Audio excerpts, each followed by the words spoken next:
Hello friends, આજે આપણે start કરીએ લેક્ચર નંબર 5. લેક્ચર નંબર 4 માં આપણે પ્રમેય જોઈ ગયા હતા 10.1 અને 10.2.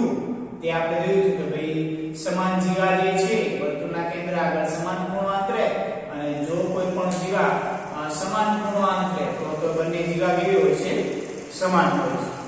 તો આના બે ઉપરથી હવે થોડાક આપણે આગળ જઈએ તો વર્તુળની જે જીવા જે છે એના પર વર્તુળના કેન્દ્રમાંથી જ્યારે કોઈ પણ રેખા પસાર થાય છે એના વિશે હવે આપણે જોવાનું છે. તો આજનો જે આપણો ટોપિક જે છે એ શું છે? તો કે સપોઝ આ એક નાનકડો આપણી પાસે વર્તુળ લઈ લઈએ અને આ એક વર્તુળનું કેન્દ્ર. તો કે વર્તુળની જે જીવા છે, ધારો કે હું આ લઈ લઉં છું વર્તુળની જીવા આપણે લીધી છે A અને B. તો શું થશે? તો કે આ જે વર્તુળની જે જીવા છે એને હું શું કરું છું? એક લંબ દ્વિભાજક કરીશ. શું કરીશ? લંબ દ્વિભાજક. આપણે રચનામાં જોયું કે કોઈ પણ રેખાખંડનું જ્યારે લંબ દ્વિભાજક દોરવું ત્યારે આ રેખાખંડ કરતા અડધા કરતા વધારે અંતર લઈ આને કેન્દ્ર લઈને એક ચાર બાય મારો સેમ ટુ સેમ આને કેન્દ્ર લઈને એક ચાર બાય મારો. તો આ બંનેને જે જોડતો રેખાખંડ જે છે એ શું થઈ ગયું? લંબ દ્વિભાજક. બે સરખા ભાગો કરે છે અને 90 નો ખૂણો બનાવે છે. તો સેમ ટુ સેમ આપણે આ જે જીવા જે છે એ જીવાનો આપણે શું કરીએ છીએ?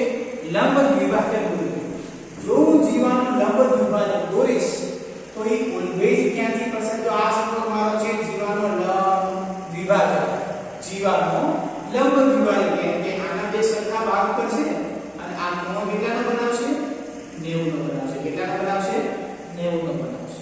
તો ઈ જે રેખા જે છે આપણે લંબ દ્વિભાજક જે દોર્યો ઈ રેખા ક્યાંથી પસાર થાય છે? તો કે વર્તુળના કેન્દ્રમાંથી પસાર થશે. જો ફરી વખત યાદ અપાય શું કહેવા માંગે છે આ? તો કે વર્તુળની જીવાનો જ્યારે લંબ દ્વિભાજક દોર્યું છે તો ઈ જે દ્વિભાજક બનાવતી જે રેખા જે છે એ ઓલવેઝ ક્યાંથી પસાર થાય છે? વર્તુળના કેન્દ્રમાંથી પસાર થાય છે. તો આને જ એક રિલેટેડ પ્રમેય જે છે એ આપણે ભણવાનું છે. જો વર્તુળની જે જીવા છે વર્તુળના કેન્દ્રમાંથી આપણે બે પ્રમેય છે પણ પહેલા આપણે 10.3 ને આપણે પછી અભ્યાસ કરીશું. પહેલા આપણે 10.4 ને લઈએ.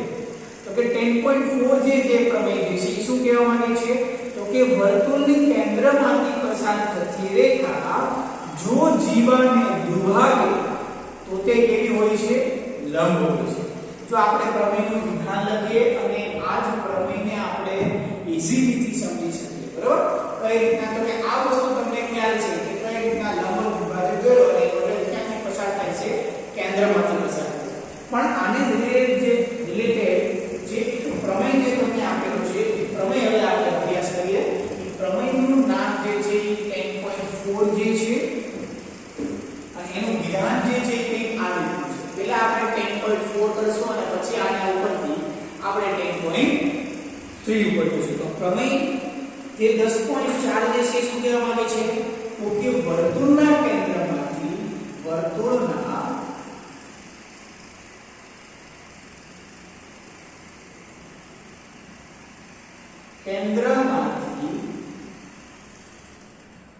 પસાર થતી રેખા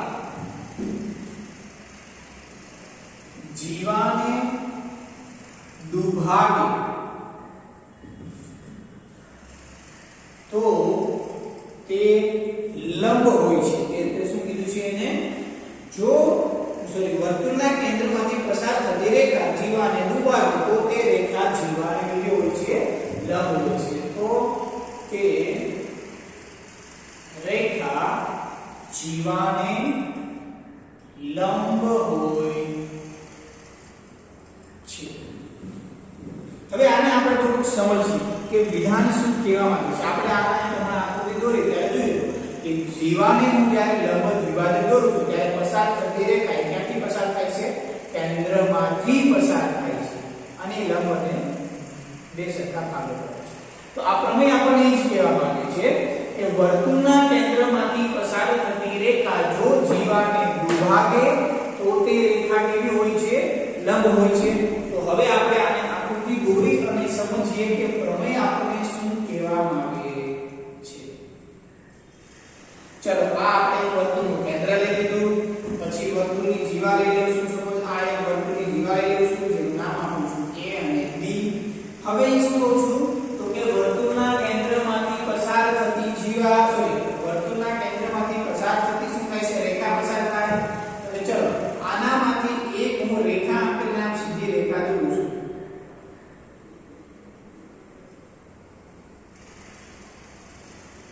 ઈ સીધી રેખા શું કરે છે તો કે જીવાને દુભાગે છે. જીવાને શું કરે છે? દુભાગે. જીવાને દુભાગે મીન્સ કે આ ભાગ અને આ ભાગ બંને કેવો હશે? સરખો હશે. ચલો વર્તુળનું કેન્દ્ર જે છે એને હું O નામ આપું છું.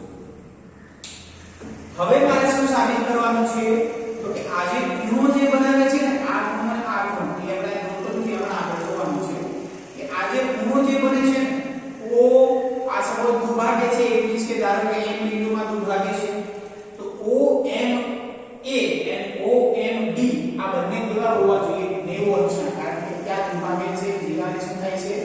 લંબ હોય છે. કેવો હોય છે? લંબ હોય છે. તો હવે આપણે આને પ્રમેય જોઈએ. આ પ્રમેયની સાબિતી જે છે એ તમને સિલેબસમાં નથી, ખાલી વિધાન યાદ રાખવાનું છે. પણ વિધાન યાદ રાખતા પહેલા આપણે થોડીક નાની નાની સાબિતી જોઈ લઈએ જેથી કરીને આપણે વિધાન એક્ઝેક્ટલી મગજમાં ઉતરી જાય. ચલો હવે આ જે વસ્તુ જે છે OA શું થઈ ગઈ? વર્તુળની ત્રિજ્યા થઈ ગઈ. OB પણ શું થઈ ગઈ? વર્તુળની ત્રિજ્યા થઈ ગઈ. તો આ વર્તુળની ત્રિજ્યા હોવાથી બંને તો સેમ જ થવાનું છે. ઇટ મીન્સ કે અહીંયા આવા મારી પાસે જો બે ત્રિકોણ બન્યા. એક ત્રિકોણ ક્યાં બની ગયો? એક ત્રિકોણ બને છે OMA અને બીજો ત્રિકોણ બને છે OMB. આ બંને ત્રિકોણમાં આપણે વાતચીત કરીએ તો કે આ બંને ત્રિકોણમાં જો OA બરાબર OB થાય કારણ કે બંને કેવી છે? વર્તુળની ત્રિજ્યા છે. તો કે જો અહીં લખીશું OA બરાબર શું થાય? OB થાય કારણ કે વર્તુળની ત્રિજ્યા. ખ્યાલ આવી ગયો તમને? હવે આ સામાન્ય બાજુ જો OM બરાબર OM કેમ કે એ શું થઈ ગઈ? મારી સામાન્ય બાજુ. હવે આપણને ખ્યાલ છે કે પ્રમેય આપણને વિધાનમાં પક્ષમાં તમને આપેલું છે કે રેખા જે છે એ જીવાને દુભાગે. ઇટ મીન્સ કે A થી M નું અંતર, A થી M નું અંતર અને B થી M નું અંતર બંને સમાન થશે. A થી M નું અંતર અને B થી M નું અંતર આ બંને કેવું થાય છે? સમાન છે. કારણ કે રેખા જીવાને દુભાગે છે એટલા માટે. તો જો આ કોઈ શરત બની રહી તો કે બા બા બા ઇટ મીન્સ કે બા બા બા શરત પ્રમાણે જે મને ત્રિકોણ જે આપેલો છે જો ત્રિકોણની વાતચીત કરતા હતા આપણે OMA એક રૂપ ત્રિકોણ કોણ થશે? જો OM ને બરાબર OM છે એટલે મીન્સ કે અહીંયા OM જ આવશે. MA બરાબર શું છે? BM. MA બરાબર શું આવશે? BM. તો આ થઈ ગયા મારા બંને ત્રિકોણ સરખા. હવે ત્રિકોણ સરખા થયા તો જો OMA બરાબર OMB લખી શકાય કેમ કે M બરાબર M છે. તો આની ઉપરથી બાય CP પ્રમાણે આ એક ખૂણો મળી ગયો. AOM બરાબર BOM થવાનું છે. AOM બરાબર OBM પણ થવાનું છે. એમ કે આ ખૂણા બરાબર આ ખૂણો સરખો, આ ખૂણા બરાબર આ ખૂણો સરખો અને આ ખૂણા બરાબર શું થશે? આ બંને ખૂણા સરખા થશે. ઇટ મીન્સ કે OMA બરાબર ખૂણો OMB થઈ ગયો. કોની મદદથી? તો કે બાય CP ની મદદથી. આ બંને જો ખૂણા સરખા છે ઇટ મીન્સ કે આ તમને દેખાય છે સીધી રેખા. હવે સીધી રેખાનો જ્યારે હું આ ખૂણાની વાતચીત કરું છું, આપણે અત્યારે આ ખૂણાને કાઢી નાખું છું. સીધી રેખાનો જ્યારે હું તમને આ ખૂણાની વાતચીત કરું ત્યારે આ આખો ખૂણો કેટલાનો થાય? 180 નો થાય. બીકોઝ રેખિક જોડ એમ ને આખો ખૂણો કેટલાનો થઈ ગયો? 180 નો થઈ ગયો. તો હવે આપણે અહીં લખી શકીએ કે ભાઈ રેખિક જોડની જોડ તમને કઈ બને છે? તો કે OMA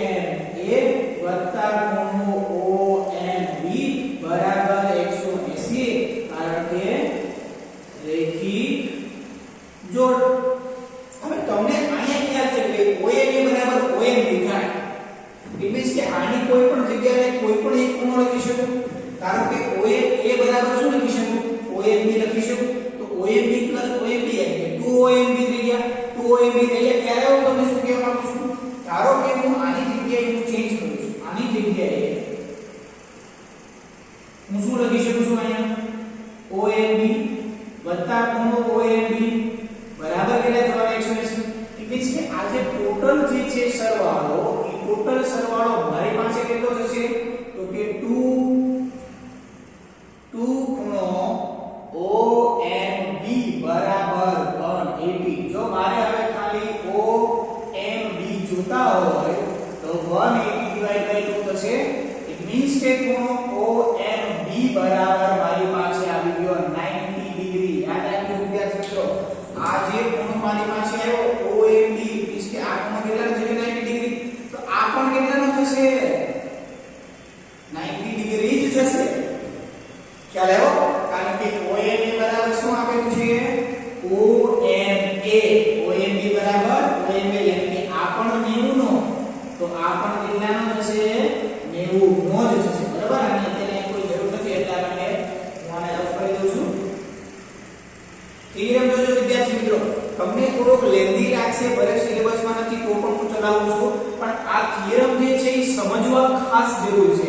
વિધાન તો તમે ખાલી આજે એમને યાદ રાખી શકશો તો કાલે ભૂલાઈ જશે, પરંતુ જો એની સાબિતી આપણા મગજમાં હશે તો આપણે ઈઝી રીતે એનો આન્સર આપી શકશું. ફરી વખત તમને સમજાવી દઉં તો કે વર્તુળના કેન્દ્રમાંથી પસાર થતી રેખા જો જીવાને દુભાગે મીન્સ કે તમને ઓલરેડી A થી M નું અંતર ને B થી M નું અંતર સમાન તો આપેલું છે, કારણ કે રેખા જે છે જીવાને દુભાગે મીન્સ કે બે સરખા ભાગ કરશે.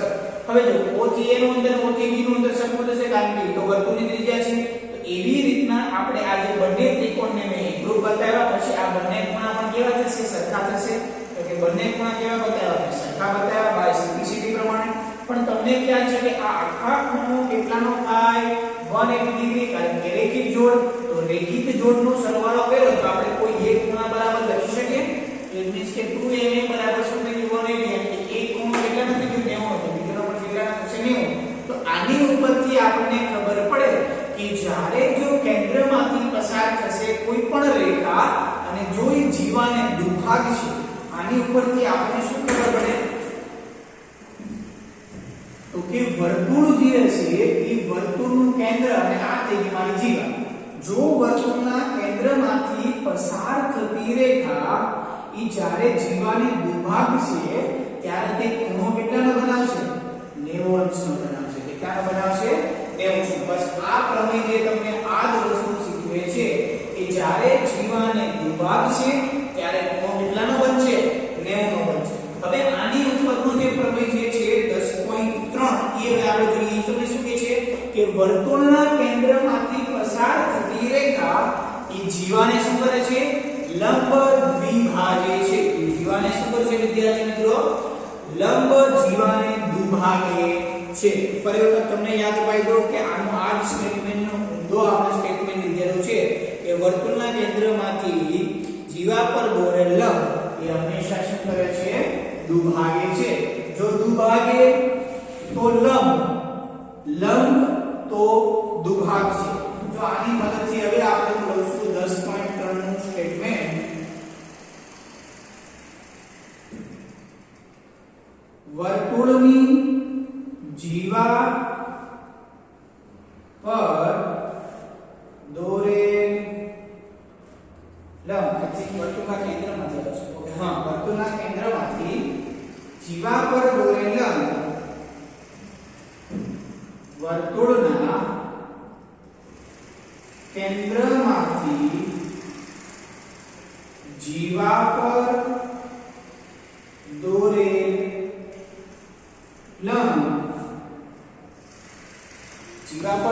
લંબ જીવાને શું કરે છે દુભાગે છે.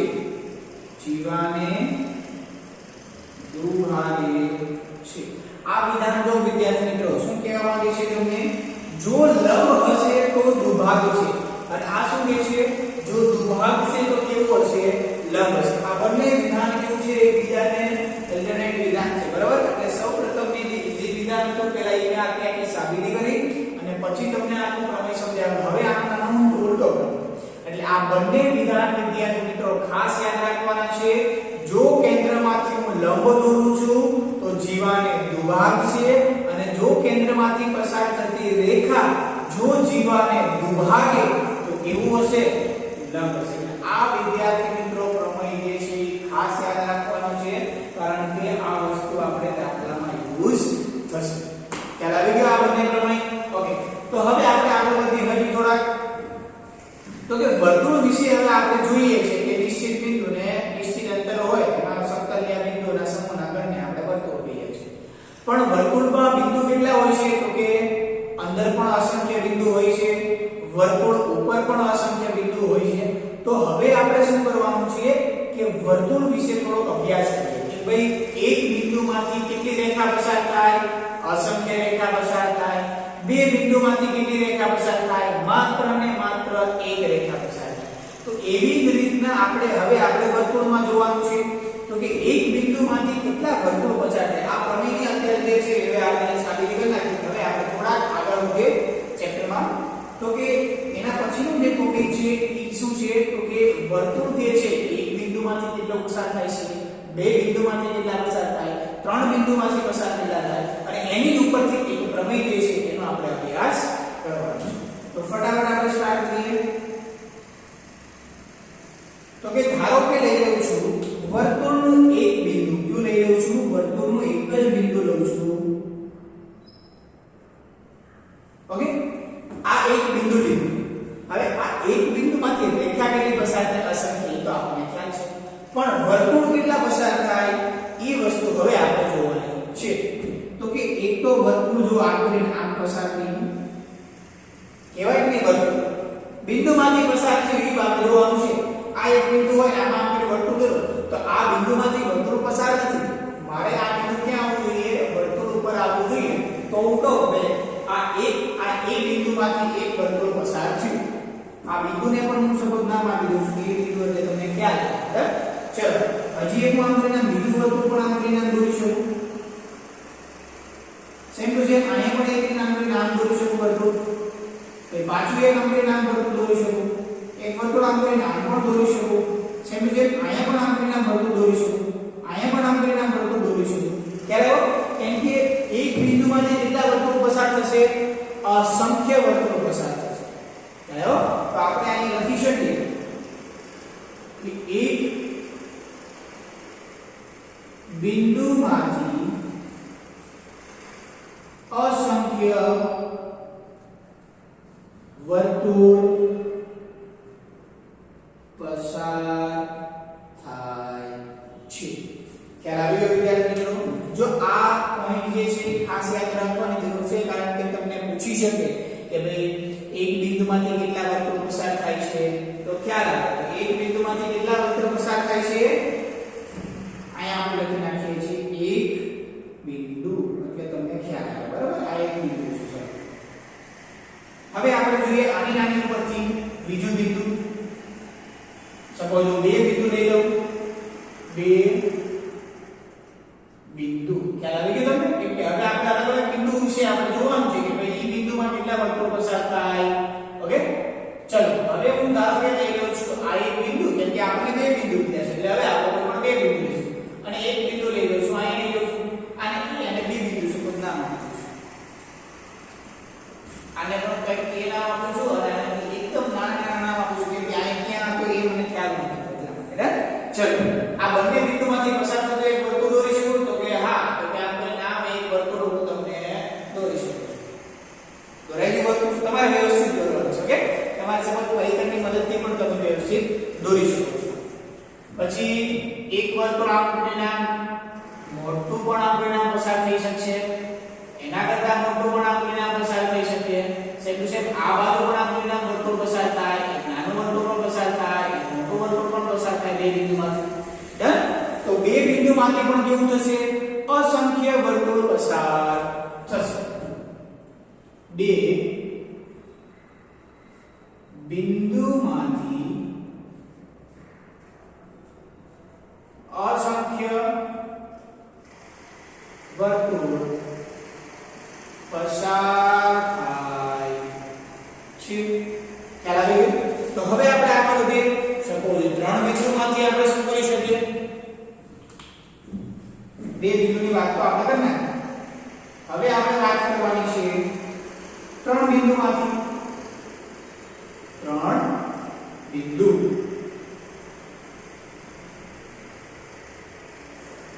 ચલો એક બિંદુ. હવે આ 3 બિંદુ જે છે એ 3 બિંદુમાં આપણે બે ભાગ પાડીશું.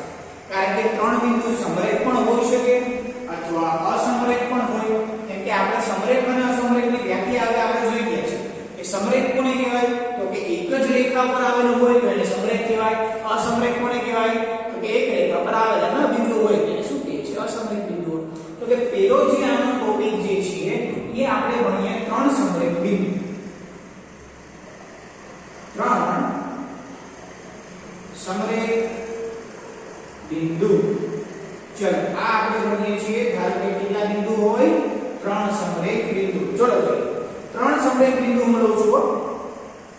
એક બિંદુ અહીંયા, એક બિંદુ અહીંયા અને એક બિંદુ અહીંયા. આ બંને આ ત્રણે બિંદુ કેવા છે? સમરેખ. એટલે કે આને શું A ના બિંદુ અને B ના અને C ના. તો હવે મારા બિંદુઓ કેવા થઈ ગયા? સમરેખ થઈ ગયા. હવે આ સમરેખ બિંદુમાંથી કેટલા વર્તુળો પસાર થાય એ આપણે જોઈએ. તો કે તમને ખ્યાલ છે કે ભાઈ એક બિંદુમાંથી અસંખ્ય વર્તુળ પસાર થાય અને બે બિંદુમાંથી પણ કેવા થશે? અસંખ્ય વર્તુળ પસાર. પણ 3 બિંદુ વિશે આપણે જાણતા નથી. તો આપણે જોઈએ કે ભાઈ આ 3 બિંદુ જે છે એમાંથી સપોઝ વર્તુળ દોરવા જાવ, એક વર્તુળ આપણે આનો એક પસાર થશે અથવા ત્રીજા બિંદુમાંથી દોરવા જાવ તો એક વર્તુળ આમ પ્લેન છે.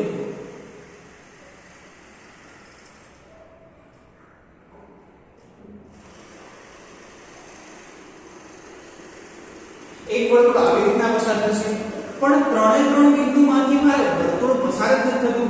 જો ડોટેડ લાઈન વાળું વર્તુળ છે એ પણ બે બિંદુમાંથી પસાર થાય છે, A અને C માંથી. અને જે ઘાટું જે છે એ પણ શેમાંથી પસાર થાય છે? તો કે A અને B માંથી પસાર થાય છે. એટલે કે 3 બિંદુમાંથી 3 સમરેખ બિંદુમાંથી એક પણ વર્તુળ પસાર થતું નથી. હા, બે બિંદુમાંથી થાય છે, આ બંને બિંદુમાંથી થાય છે. પણ એક કોઈ વર્તુળ એવું મળશે કે જે વર્તુળ ઉપર 3 બિંદુ આવેલા છે A, B and C. તો કે એવું એક પણ પ્રકારનું મને વર્તુળ મળશે નહીં. તો આપણે લખી શકીએ કે ભાઈ 3 સમરેખ બિંદુમાંથી એક પણ વર્તુળ પસાર થતું નથી. ધારો કે 3 અસમરેખ બિંદુઓ લઈ લો. ચલો હવેનો જો ટોપિક જે છે એ આપણે બીજો ચેન્જ કરી નાખીએ છીએ. આની બાજુમાં લખ્યો એટલે જેથી કરીને તમને વધારે ખ્યાલ આવે. બીજા નંબરનો ટોપિક તો કે 3 અસમરેખ બિંદુઓ. ચલો 3 અસમરેખ બિંદુઓ એટલે કે શું હશે?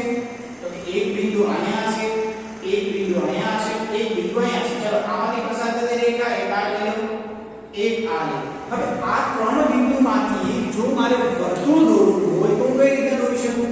સપોઝ આમ કોઈ નામ એ પસાર થશે, એક આમ કોઈ નામ પસાર થશે અને એક આમ કોઈ નામ. હા, તો 3 બિંદુમાંથી પસાર થતું વર્તુળ હું દોરી શકું છું.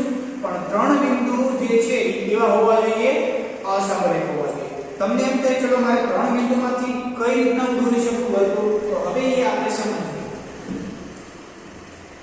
ધારો કે એક બિંદુ હું અહીં લઈ લઉં છું, એક બિંદુ હું અહીં લઈ લઉં છું, એક બિંદુ હું અહીં લઈ લઉં છું. એટલે આ ત્રણેયને હું આપણે જોઈન્ટ કરી દઉં છું A, B and C. હવે આમાંથી પસાર થતું વર્તુળ હું કઈ રીતના દોરી શકું?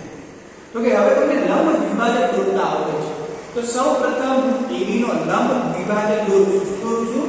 AB નો લંબ દ્વિભાજક ઇટ મીન્સ કે આ રીતનો કાંઈક AB નો લંબ દ્વિભાજક થશે. જો લંબ દ્વિભાજક દોરતા આપણે રચનામાં જોઈએ સાના કરતા અર્ધમાં આપણે એક ચાપાઈ આ એક્ઝેક્ટ એટલું જ છે. લંબ દ્વિભાજક બે સરખા ભાગ કરશે, ખૂણો 90 થશે. સેમ ટુ સેમ હવે આપણે BC નો લંબ દ્વિભાજક દોરીએ. ધારો કે AB નો લંબ દ્વિભાજક ને રેખા L નામ આપું છું. ધ્યાન રાખીએ આપણે AB નો લંબ દ્વિભાજક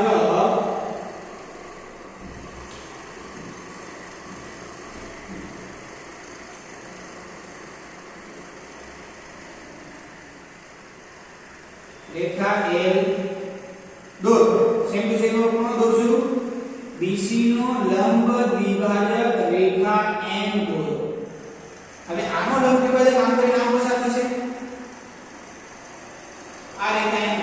હવે આ બંનેના લંબ લંબ દ્વિભાજક ક્યાં છેદે છે તો કે એ બિંદુમાં ધારો કે અહીંયા છેદે છે O બિંદુમાં છેદે છે તો હવે જો જે લંબ દ્વિભાજક છેદે છે તો O થી A નું અંતર O થી B નું અંતર અને O થી C નું અંતર ત્રણે જણ કેવું થશે સમાન થશે O થી A નું અંતર O થી B નું અંતર અને O થી C નું અંતર આ ત્રણે ત્રણ અંતર કેવું થશે વિદ્યાર્થી મિત્રો સમાન થશે અને ધારો કે O થી A ને કેન્દ્ર લઈ અને એકનું ત્રિજ્યા આંતરનામ દોરીશ આ વર્તુળ દોરીશ તો શું થશે માત્ર ને માત્ર એક વર્તુળ પસાર થશે આનું જે પ્રમેય જે છે એ આપણે આગળના લેક્ચરમાં આપણે જોશું પણ અત્યારે ખાલી તમારે એટલું આ વસ્તુ યાદ રાખી લો કે આ લેક્ચરમાં પાછું થોડું રિવિઝન કરાય છે એટલે તમને વધારે ખ્યાલ આવી જશે તો ત્રણ અસમરેખ બિંદુમાંથી વિદ્યાર્થી મિત્રો શું થાય છે આની એક નીચેની લીટી જે છે હું અહીં ઉપર લખી નાખું છું તો અહીં નીચેની લીટી તમારે અહીં લખવાની છે ઓકે ત્રણ